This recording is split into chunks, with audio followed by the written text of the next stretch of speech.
Whether you're new to yoga or you have an established practice, when pregnant, the first question generally is, can I practice yoga? And then the second question is generally, well, which yoga poses should I avoid during pregnancy? So in this video, I'll discuss the benefits of practicing yoga during pregnancy, and I'll also show you which poses should be avoided and which modifications you can make during your pregnancy. So regarding the first question, can I practice yoga when pregnant? Even a quick Google search with that exact question gives us this answer. Research suggests that prenatal yoga is safe and can have many benefits for pregnant women and their babies. Okay, so now that we've cleared that up, let's have a look at some of the benefits of prenatal yoga. So Mayo Clinic, that same website that we looked at, has 4 main benefits, and these are: number 1, improve sleep; number 2, reduce stress and anxiety; number 3, increase the strength, flexibility and endurance of muscles needed for childbirth; number 4, decrease lower back pain, nausea, headaches and shortness of breath. And so from personal experience, let me just say I'm almost 9 months pregnant, and I've tried to keep a consistent practice throughout my pregnancy, and it's really helped me deal with lower back pain and also with just feeling that much better. And so if you're thinking, oh wow, I want some of that, well, I'm about to release my course Mama and Bump, which has classes tailored to each trimester, and there's also a really special collaboration with a pelvic floor specialist who will be teaching some very interesting workshops regarding pelvic floor health, which are all about helping us prepare for childbirth. So if you're interested in finding out more, or if you're interested in signing up for the waiting list, click the link in the description box below and you'll be notified about enrollment. Okay, so back to the poses we want to avoid and how to modify. So there are 5 types of poses that we want to avoid, and these are: number 1, lying on your back; number 2, lying on your belly; number 3, deep back bends; number 4, closed twists; and number 5, feet together in forward folds. So the first one is lying on your back. So why don't we want to lie on our back during pregnancy? Well, the reason the doctors discourage this is because when you lie on your back, the growing weight of your baby and your uterus can press down on the main vein that carries blood from your lower body to your heart. And this means less oxygen for you and for baby. So when do we normally lie back in a yoga class? Well, generally it's at the very end of the class when we lie back in Shavasana. So let's have a look at the modifications.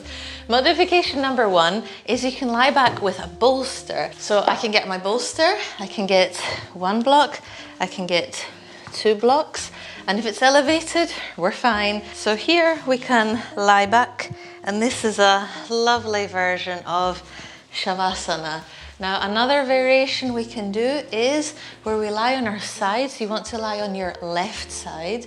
So we can have 1 block for our head, and then the bolster goes between our legs.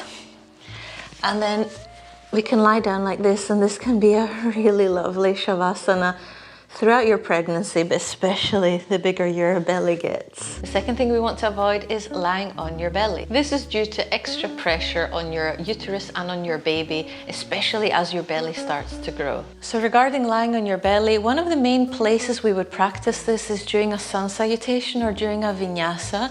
So let's say, for example, we come into our plank pose, lower down the knees, and then instead of coming all the way down, you would learn to hover, and then from there open up into, for example, a cobra.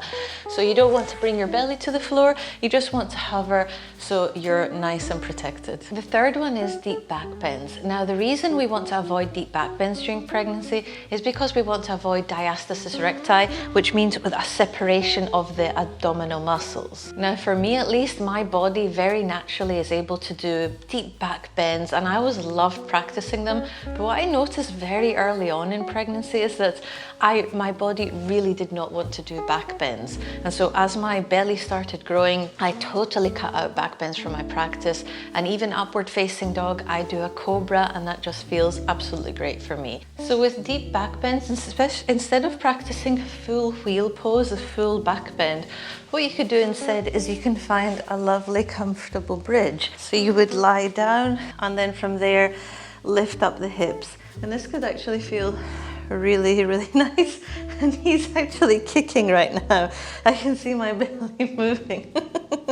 So he obviously seems to be liking this pose. The fourth thing we want to avoid is closed twists. Now, closed twist can actually limit the space that the baby has, and it can restrict blood flow to the uterus. So regarding twists, we have to discuss what is an open twist and what is a closed twist. So for example, an open twist is where there is no restriction on the belly. So one lovely example, which I absolutely love practicing, is say I'm sitting cross-legged like this, left hand on the left knee, right hand behind me, and I turn to the right. This is an open twist because I'm not restricting any movement here in my belly. My belly is open and there is tons of space for me here. An example of a closed twist for anyone, for example, who might practice Ashtanga yoga is Marichyasana C. So Marichyasana C is when I bring my right leg in and then I twist to the right. Now this is a closed twist because this actually restricts any space I have for my belly.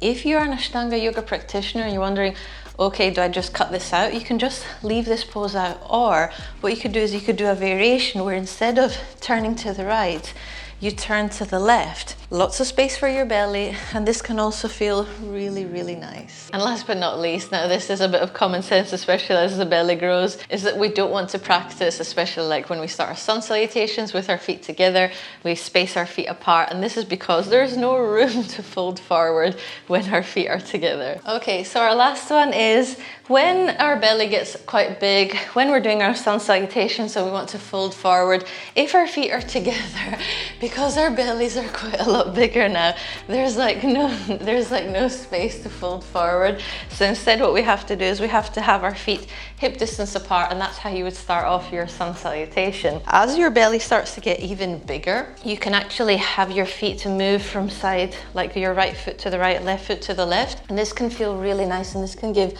a lot more space for your belly to come down. So just find whatever works for you. For me, now that my belly's getting a bit bigger, it helps to have my feet, you know, pointing a bit to each direction, because this gives me a lot more space to fold forward. And so if you now want a yummy prenatal yoga class, then check the video here, and I'll see you in the next video. Bye.